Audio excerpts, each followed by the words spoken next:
चलिए गाइस, एक फनी वाकया सुनाता हूं। ये बात है सन 2008 की, जब नॉर्थ अमेरिका में एक बंदा प्राइवेट बैंक को लूटने के लिए बैंक में घुसता है। जैसे ही वो बैंक में गया और जैसे तैसे करके उसने लॉकर खोला तो लॉकर में पैसे ही नहीं थे।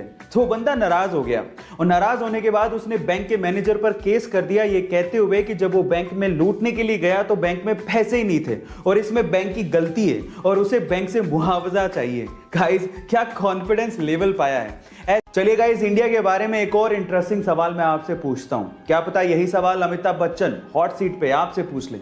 सवाल यह है कि इंडिया का पहला इंजीनियरिंग कॉलेज कौन सा है।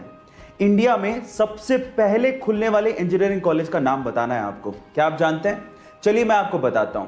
वो है IIT Roorkee, Indian institute of technology Roorkee. इसे 1847 में Thomson college of civil engineering के नाम से खोला गया था। क्या इसके पहले तक इफेक्ट आप जानते थे? और अगर नहीं जानते थे तो चैट सेक्शन में जरूर लिखिएगा।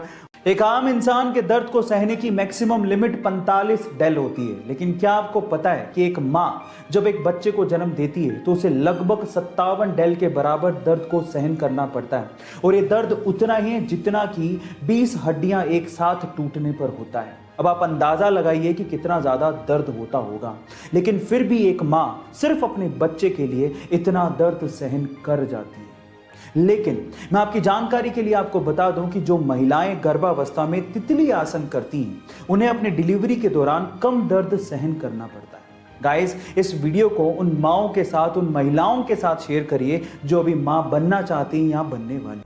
अपने क्रिकेट के पैशन के लिए जब वो टिकट कलेक्टर की गवर्नमेंट जॉब छोड़ रहा था तो शायद उस दिन उसे भी अंदाजा नहीं होगा कि उसकी गिनती एक दिन महानतम क्रिकेट कप्तानों में होगी। जी हां, मैं बात कर रहा हूं महेंद्र सिंह धोनी की, जिसने अपनी कैप्टनसी में भारत को T20 world cup, one day world cup, champions trophy और न जाने कितने इंटरनेशनल टूर्नामेंट जिताए हैं। गाइस, अगर आपको भी अपने सपनों पे भरोसा है और अगर आप अपने सपनों के लिए कुछ भी कर गुजरने को तैयार हो तो आपके सपनों को हकीकत में बदलने में समय नहीं लगता।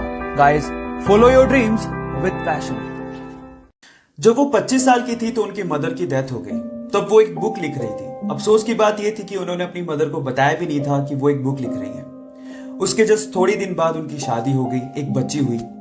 लेकिन यहां से लाइफ में प्रॉब्लम्स और बढ़ गई। 13 महीने हुए थे कि उनका डिवोर्स हो गया। फिर अपनी बच्ची को लेके वो ब्रिटेन शिफ्ट हुई। हालात इतने खराब थे कि उनके पास रहने को घर नहीं था। कैफे में अपनी बच्ची को गोद में रख के उन्होंने बुक लिखना जारी रखा, छोड़ा नहीं। जैसे तैसे करके उन्होंने अपनी बुक कंप्लीट की। लेकिन जैसे उन्होंने कम से कम 12 पब्लिशर्स को यह बुक भेजी, उन 12 पब्लिशर्स ने ये कह के इस बुक को पब्लिश करने से मना कर दिया कि यह बुक बच्चों को समझ में नहीं आएगी। लेकिन वो कहते हैं ना, लक फेवर्स द ब्रेव, कुछ ऐसा ही हुआ। एक पब्लिशर ने फाइनली उनकी बुक को पब्लिश करने के लिए हाँ भर दी, क्योंकि उस पब्लिशर की 8 साल की छोटी सी बच्ची को वो बुक बहुत अच्छी लगी थी। बस फिर क्या था, पूरे वर्ल्ड में 450 मिलियन कॉपीज बिकी उस बुक की। एक बार किसी ने एक लड़के से कहा कि चाइना में एक फूड चेन रेस्टोरेंट KFC बहुत तेजी से बढ़ रहा है, तुम्हें जॉब की जरूरत है, अप्लाई करो, आज तो तुम्हें जॉब मिल ही जाएगा। जब शाम को रिजल्ट आया तो 24 लोगों में से सिर्फ एक ही का सिलेक्शन नहीं हुआ और वो लड़का वही था। 3 बार में मुश्किल से इंग्लिश की डिग्री लेने के बाद उसी लड़के ने 30 अलग अलग जॉब के लिए अप्लाई किया, लेकिन कहीं से भी उसका सिलेक्शन नहीं हुआ। हर जगह से रिजेक्शन का सामना करना पड़ा। एक बार तो वेटर की जॉब के लिए वो बंदा 4 घंटे तक धूप में खड़ा रहा, लेकिन वेटर की जॉब भी उसे नहीं मिली। पुलिस स्कूल से उसे यह कह के निकाल दिया that you are good for nothing, मतलब तुम किसी लायक ही नहीं हो। आप जानते हो उस इंसान का नाम क्या है? वो इंसान चाइना की सबसे बड़ी ई-कॉमर्स कंपनी का फाउंडर है, जैक मा। हमें उसकी वर्थ में इंटरेस्ट नहीं है। सवाल यह है कि इतनी बार गुड फॉर नथिंग सुनने के बाद भी वो इंसान ट्राई कैसे करता रहा यार।